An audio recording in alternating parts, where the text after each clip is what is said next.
What's up, guys? It's Coach Grant with First Down Training. And today we're going to be breaking down how many steps wide receivers should be taking at the top of a comeback route. So again, this is a common question that we get asked. Hey, Coach, was this too many steps? How many steps should I be taking on this route, on that route when it comes to your breaks? Now, to be able to get out of a break in the least amount of steps possible, be able to create explosion, you got to make sure that you are training correctly in the offseason. So if you guys want 12 weeks of specific wide receiver gym workouts that you guys can do to improve your explosiveness, your balance, your ankle stability, knee stability, and leg strength, check out that very first link in the description below. It's a 3-month workout schedule and every single gym exercise mapped out with sets and reps made into specific workout splits. So very first link in the description below. Let's get started with this video. So now when it comes to steps at the top of the route, like we said, it's a common question we get asked. And the main key is that you do not want to worry about steps because a lot of people think that taking a bunch of steps is going to waste a bunch of time. And it will waste time in some cases, but you want to be more concerned with eliminating wasted time, like I said, rather than wasted steps. Because here's what a lot of wide receivers will do,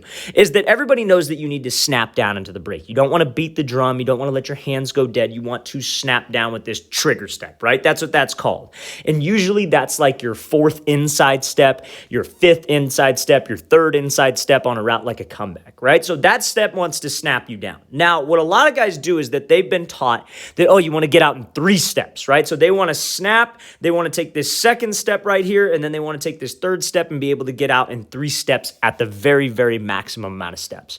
Now, that is close to impossible for a lot of receivers when they're running full speed, simply because maybe they just don't have the leg strength, they lack the ankle stability, the knee stability, but it is very hard to make a 3-step change of direction when you are running full speed into a route. So I think we all can agree, because we've all watched the videos and we all understand, maybe this is your first time to a video, but on every single route, we got to sell what? We have to sell fade. We have to sell that like I'm running the 9. And if I'm running the 9, that's what's more important, because if you got a DB who's man-to-man, stride for stride with you right now, the second you start to slow down and try to get out of a break in 3 steps because you feel that's most important, that DB is also going to slow down. And guess what? He has an easier angle because he doesn't have to drive and turn out of the break and look for the ball. He's just playing you. So he can also eliminate steps and be right on. But I would rather give a DB less time to react than less steps at the top of the break, but with 5 yards to react, right? Because cutting off at 3 steps, so many receivers get so focused in on the 3 steps. And let's say this is a 15-yard comeback. At 13 yards, they'll start to slow down. Then they'll drop their hips. We cannot have that, fellas. We have to be able to sell vertical until the last possible second. So the amount of steps that you take, I would rather have you take five different steps, 6 different steps, than take 3 and slow down before the break, because that means you're not selling vertical and you're not creating energy at the top of the route. We have to be focused on eliminating wasted time. I bet you, I guarantee you, Garrett Wilson right here, how many steps does he take? He takes 1, 2, 3, 4, 5, and then he's out of this thing. Those 5 steps, I guarantee, are faster than a lot of younger wide receivers taking 3 steps at the break because they slow down, right? He didn't slow down. He let his hip drop slow him down.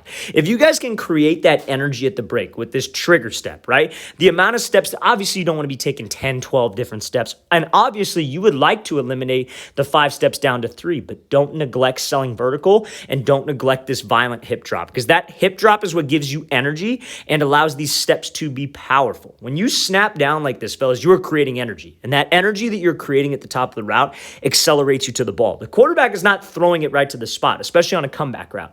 He is throwing it to like if it's 15 yards, he's throwing it back to 12 yards. So we have to create energy with my hips to be able to drive back out and get to 12 yards. But a lot of wide receivers, what they'll do is they'll slow down because they're so focused on the 3 steps and they don't have any energy back to the break. It's like pretty much running, stopping completely, and then having to run again. You're not going to have as much explosion back down the 45. But in this case, because we maintained speed, we had a violent hip drop, we weren't concerned with steps, we were concerned with time.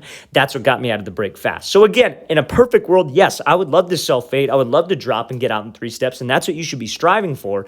But don't put too much emphasis on the steps to where you neglect selling vertical and you neglect snapping down and selling the 9. You have to make sure that we are selling fade, dropping on a dime, more so worried about eliminating time and getting explosion than worried about slowing down and eliminating steps. Let's watch the thing again, full speed one more time. This is a perfect example of that. Could this route have been better? Absolutely. And I think Garrett Wilson is one of those guys who's explosive enough to get out of a break in 3 steps, but it's very, very rare. The only route runners you see do it nowadays is the super explosive guys like Jeudy, Amari Cooper, and they hardly even do it. Amari Cooper hardly even does it.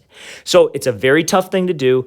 Be more concerned with selling vertical and creating energy. All right, fellas, I really want to thank you for watching. I really appreciate it. If you guys have any questions at all, don't hesitate to leave those in the comment section below. We'll get back to you as soon as we possibly can.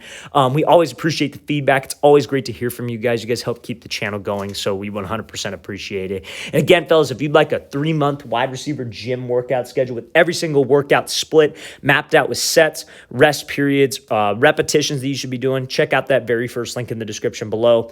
I'll see you guys next time.